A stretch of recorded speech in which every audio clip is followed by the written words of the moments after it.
তিনি কয়দিন আগে যে নদীর পারে কিবা করলেন মানুষে, আজকে কথা কর না।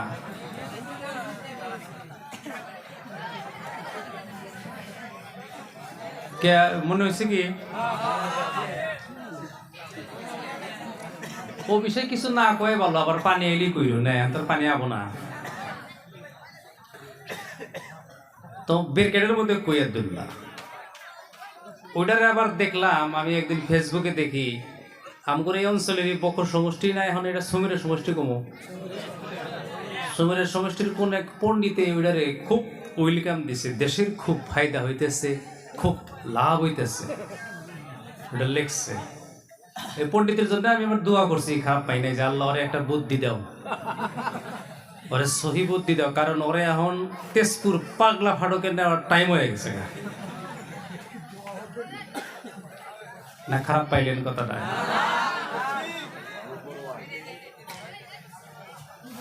মানে ওই পরিবেশটারে ও সাপোর্ট করার জন্য আমি ভাবছি যে কিবা একটু ঘটছে, কিবা একটু ঘটছে। যে দেখেন না মেলা সে আইফোন কিনবার নিকে পাগলা হয়, পাগলা হয় না। 40,000 টাকার মোবাইল লাগে 50,000 টাকা। মনে রাখেন একটা কথা, যত দামি মোবাইল কিনবার নিকে মানুষ পাগল হয়, কথা বুঝতেছেন? দুনিয়ার সব চাইতে যে মানুষটা মানসিকভাবে অসুস্থ ওইটি অত দামি মোবাইল তালাশ করে। কোনো সুস্থ মানুষ এত টাকা এত দামের মোবাইল তালাশ করে না। সে মানসিকভাবে শেষ হয়ে গেছে গা, ওর এখন পাগলা ফাটকে যাওয়ার টাইম হয়েছে। দুঃখ লাগে, আফসোস। আমরা তো এক দেশেরই মানুষই নাকি কই? মেলা পোলা হান অল্প একটা ফিস ধরি মাদ্রাসায় ফিস দিবার পারে না, এটা নাই ওটা নাই, গরিব একবারে শেষ। যেদিন এডমিশন দিবার আহে পারলি আরো কিছু দিয়া দেখালি ভালো। কয়দিন গেছে গে বাস কিনা দিছে 12,000 টাকা দিয়ে মোবাইল। বুঝুক দোস্ত, কিয়ামতের আগে আগে মানুষ পাপ কাম করব তো করব, পাপ কামের জন্য মানুষ মানুষকে ইনভাইট করব, এটা একটাই যে নাও খেলা। মনে রেখেন, একটা মানুষ সুস্থ মস্তিষ্কে আমার একটা কথা বুঝান যে এইখানে নাও খেলা দেওয়ার জন্য এই দেশের এই লাভটা হয়েছে, বুঝাই দেন। কত মহিলা, কত যুবতী মেয়ে, কত মা, কত বোন, কত জিনার গুনাহ হয়েছে। ওই দিন কত মানুষ রুজি রোজগার করতে পারে নাই, দোকান পহর বন্ধ রাখছে। যে দোকান করা ইবাদত, জোরে একবার সুবহানাল্লাহ করেন। আমার নওজোয়ান বন্ধুগণ, বিশ্বনবী মুহাম্মদুর রাসূলুল্লাহ সাল্লাল্লাহু আলাইহি সাল্লাম বলেন, কোন মানুষ বিজনেস করে, হাল আদুল্লুকুম আলা তিজারাতিন তুনজিকুম মিন আযাবিন আলীম, জোরে কইন মারহাবা। যাই হোক, এই আয়াতের বিশ্লেষণ লম্বা, মোটামুটি কথা হইল আপনি একটা দোকান করেন, ছোট একটা বিজনেস আপনি করেন।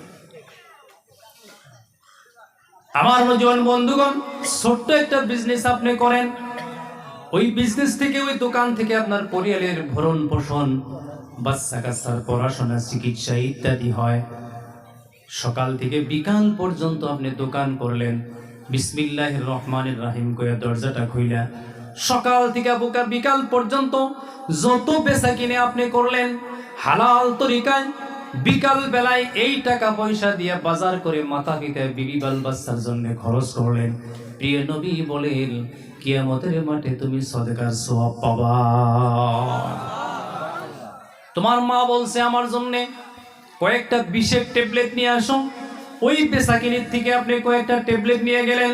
প্রিয় রাসূল বলতেছেন, ওই ট্যাবলেট কিনতে যত টাকা খরচ হলো, কিয়ামতের মাঠে আপনি তত টাকার একটা একটা করে সদকার সওয়াব পাবেন। জোরে বলুন সুবহানাল্লাহ। তো উপার্জন করা, বিজনেস করা, দোকান পোহর করা, খেতিবাতি করা, এগুলা ইবাদত। মারহাবা কইন। সব বন্ধ। মেলা বন্ধু বান্ধব থাকে তো কয় কয় যে এইবার নাও খেলাতে খেলাতে একজনে 2 বিঘে বেচলো। কোনো ফায়দা নাই, কোনো লাভ নাই। খালি এই আমাদের এই সোসাইটির মানুষে বর্তমানে এই মুসলিম কমিউনিটি এরাই খেলাটা ধরে রাখছে। তার মানে এরা বেশি চালাক তো।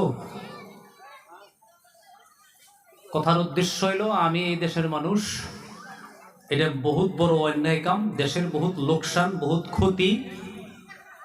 কথা বুঝতেছুন? আল্লাহ আল্লাহ রাসূলের তরফ থেকে আমি একটা মেসেজ দিয়ে গেলাম যে এটা খারাপ কাম। তাও যারা এই খারাপ কামের জন্য আগে আগে থাকে একটু ব্রেক মারবো যদি আল্লাহ তৌফিক দান করে। কথা বুঝে আসছে না ভাই? ওর মধ্যে আবার ফার্স্ট প্রাইজ সেকেন্ড প্রাইজ একজনে গাই গুটিয়া করে দেয় ৬১,০০০। ভালো করে খবর নিয়ে দিহেন, বহুত মানুষ এই খেলার নামে ৬০,০০০-৭০,০০০ টাকা দিছে। তার গ্রামের মসজিদে কি জানি উজু করবার নিকে বন্দি নেই। তার নিজের বাড়িতে না হইলো বুন বাগনি আত্মীয় স্বজন কেউ হয়তো একজনের রাইতে মুসুরি ছাড়া থাকে, মুসুরি কিনবার পয়সা নেই, কিন্তু নাও খেলায় ৬০,০০০ দিছে। আমার নজওয়ান বন্ধুগণ, মহান আল্লাহ রাব্বুল আলামিন পারা নম্বর 19 সূরা ফুরকান, এইখানে আল্লাহ রাব্বুল আলামিন ১৭টা আয়াত নাজিল করছেন মুমিন বান্দার জন্য। জোরে কোন কার জন্য? তার ভিতরে ৫ নম্বর আয়াত আল্লাহ বললেন ওয়াল্লাযীনা ইযা আনফাকু লাম ইউসরিফু ওয়া লাম ইয়াকতুরু ওয়া কানা বাইনা যালিকা কাওয়ামা। সময় উপযোগী যারা খরচ করে তারা মুমিন। জোরে কোন সুবহানাল্লাহ। আর অসময়ে যারা খরচ করে তারা হইল দুনিয়ার সবচাইতে বদবখত। আমার নজওয়ান বন্ধুগণ, যাই হোক আল্লাহ আমাদেরকে হেফাজত করুক।